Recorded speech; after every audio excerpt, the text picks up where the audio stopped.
تخيل كده، قصر فخم مليان ذهب وتحف وأسرار. ملك شاب واقف قدام مراية لابس التاج، بس في عينيه قلق. هو الملك فاروق، آخر ملوك مصر. شاب اتولد وفي وشه بريق السلطة، بس مات في عز غربته لوحده. اتحب واتهاجم، اتمدح واتشتم، وفي كل الحالات فضل اسمه في التاريخ علامة استفهام. في الفيديو ده مش بس هنعرف ايه اللي حصل في عصره، لكن هنسأل ليه حصل، وازاي راجل كان معاه كل حاجة خسر كل حاجة. استعد، لأنك على وشك تدخل قصر فاروق وتشوف بعينيك بداية الحكاية. مستعد؟ تعال نبدأ القصة. تعال نحكي الحكاية من الأول واحدة واحدة، لأن كل قصة ليها حكاية. انت كمان ليك مكان. لو لسه ما اشتركتش في القناة، اشترك دلوقتي وخليك معانا في كل الحكايات الجاية.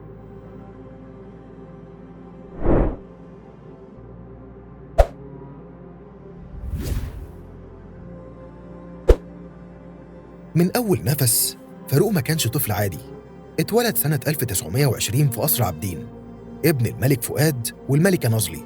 من أول يوم وهو محاط بالخدم والحشم، والكل بيجهزه ليوم ما يبقى ملك. اتعلم في القصر، والمدرسين هم اللي كانوا بيروحوا له، مش هو اللي بيروح المدرسة.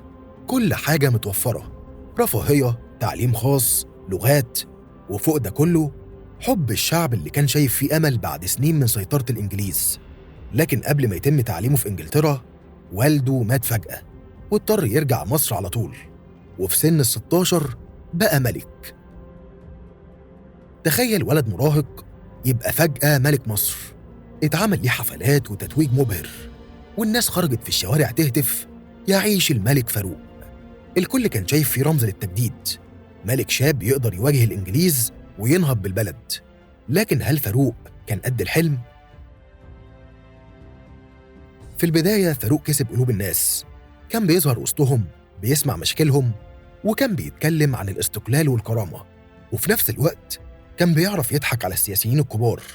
ناس كتير شافت فيه زعيم شاب وجريء، وبدأ يتقرب من حركات وطنية زي مصر الفتاة والإخوان. لكن اللي محدش كان فاهمه وقتها إن فاروق بيلعب سياسة. كان بيظهر بشخصية ويخبي شخصية تانية. بدأ يواجه خصومه بدهاء، استخدم علاقاته مع التنظيمات السرية، وشجع على ضرب خصومه من غير ما يظهر هو في الصورة. وفي نفس الوقت كان الإنجليز لسه موجودين، وخصوصاً في منطقة القناة. معاهدة 1936 ما عملتش فرق كبير، ووجودهم كان شوكة في ظهر أي حاكم. السياسيين نفسهم اختلفوا، الوفد بيحاول يقرب من الإنجليز علشان يفضل في السلطة، وفاروق بيحاول يضعف الوفد، وكل طرف بيشك في التاني. والنتيجة البلد دخلت دوامة. تفتكر بقى لما البلد تبقى محكومة من شاب صغير، والسياسيين متصارعين، والإنجليز لسه ليهم يد في كل حاجة، الوضع هيستقر؟ فبراير 1942 مصر على صفيح ساخن. الحرب العالمية شغالة، وقوات هتلر قربت من العالمين، والإنجليز خايفين إن مصر تنقلب عليهم، وعايزين حكومة يثقوا فيها. مين بقى اللي قدامهم؟ مصطفى باشا النحاس، زعيم حزب الوفد، شعبيته قوية والإنجليز شايفينه أضمن حليف. لكن الملك فاروق كان ضد الخطوة دي، شايف إن الوفد بيقوي نفوذه بدعم أجنبي، وده تهديد مباشر لعرشه. فحصل اللي محدش كان يتوقعه. ليلة 4 فبراير 1942 دبابات الإنجليز بتحاصر قصر عابدين. السفير البريطاني والسير ستون قائد القوات البريطانية يدخلوا القصر. السفير يقدم ورقة للملك، يا تستدعي النحاس باشا يشكل الحكومة، يا تتنازل عن العرش فوراً.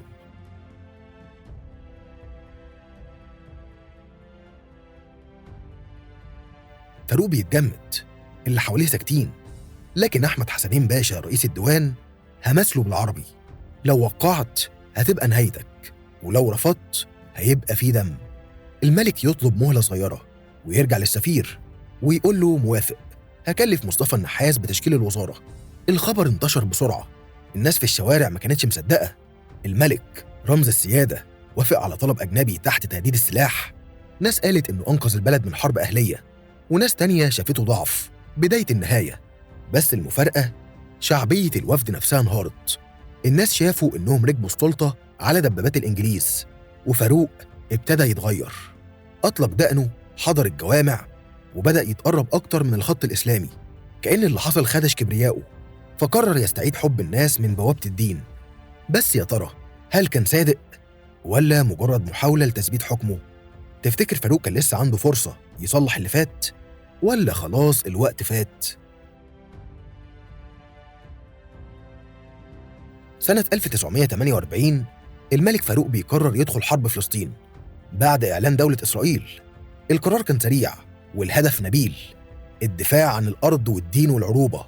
الناس خرجت تهتف للملك والجيش اتحرك بحماسة، بس الحقيقة كانت مرة. الجيش المصري دخل الحرب من غير خطة واضحة ولا استعداد كافي، والأسوأ الأسلحة. في شحنة كاملة من القنابل اليدوية لما استخدموها انفجرت في الجنود المصريين نفسهم.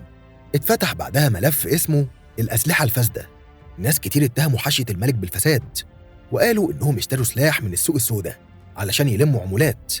لكن السؤال، هل فعلا دي كانت سبب الهزيمة؟ الواقع إن الهزيمة كانت أعمق. الجيش ناقص تدريب، وفي خيانة بتحصل من جيوش عربية تانية، خصوصاً جيش الأردن اللي كان خطه إنجليز، والدعم الدولي كله لإسرائيل. اللي حصل في فلسطين كان نقطة تحول. الشعب فقد الثقة في الملك، الجيش حس بالمهانة، والبلد كلها دخلت دوامة غضب. ومن وسط النار دي ظهرت حركة جديدة: الضباط الأحرار. شباب في الجيش غالبيتهم من الطبقة الوسطى، عندهم إحساس إن البلد محتاجة إنقاذ. منهم شاب اسمه جمال عبد الناصر، كان بيطرح سؤال بسيط: ليه الفلاح اللي بيزرع الأكل مش بياكل لحمة؟ الظلم الاجتماعي، الفساد، الهزيمة، الاستعمار، كلهم بيغلوا في نفوسهم. وفاروق كان لسه غرقان في حياة القصور والرفاهية والهوايات الغريبة زي جمع الطوابع والعملات وحتى اقتناء التحف. السؤال هنا بقى، هل فاروق كان شايف النار قربت ولا كان فاكر إنه في أمان دايم؟ حريق القاهرة، النار اللي صحت الشعب. 25 يناير 1952، يوم المفروض يحتفل فيه المصريين بعيد الشرطة، لكن اللي حصل كان صدمة. قوات الاحتلال البريطاني هجمت على اسم الشرطة في الإسماعيلية، مئات من رجال الشرطة اتقتلوا والدم سال في الشوارع. الخبر وصل القاهرة والمصريين انفجروا. تاني يوم 26 يناير العاصمة ولعت، المحلات اتحرقت، السينمات اتدمرت، والفنادق اتنهبت. كان يوم اسمه حريق القاهرة. بس اللي أغرب من كل ده، الجيش ما اتحركش، البوليس ما اتدخلش، وحتى الملك سكت، كأن البلد كلها بتنهار قدام عينيه وهو عاجز. وبعدها بكام يوم الملك فاروق أقل حكومة النحاس باشا. بس خلاص الوقت كان فات، الشعب ما بقاش مصدق الملك ولا الأحزاب، البلد كلها بقت مستنية حاجة تهز النظام من جذوره. وهنا دخل الضباط الأحرار على الخط.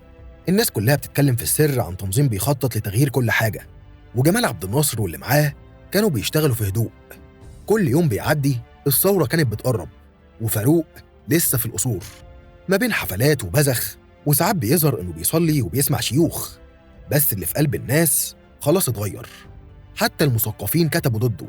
طه حسين عميد الأدب العربي كتب له رسالة في مجلة الهلال سماها قلب مغلق، وقال له فيها إن الشعب بيدور عليك وما بيلاقكش، وإنك عايش في عزلة. قال له قلبك مهما كان قاسي مش هيستحمل اللي جاي. وكان عنده حق، لأن اللي جاي كان الزلزال. ليلة 22 يوليو 1952 الدنيا كانت هادية في قصر راس التين. الملك فاروق قاعد بيدخن سيجارته وحواليه شوية من رجال القصر.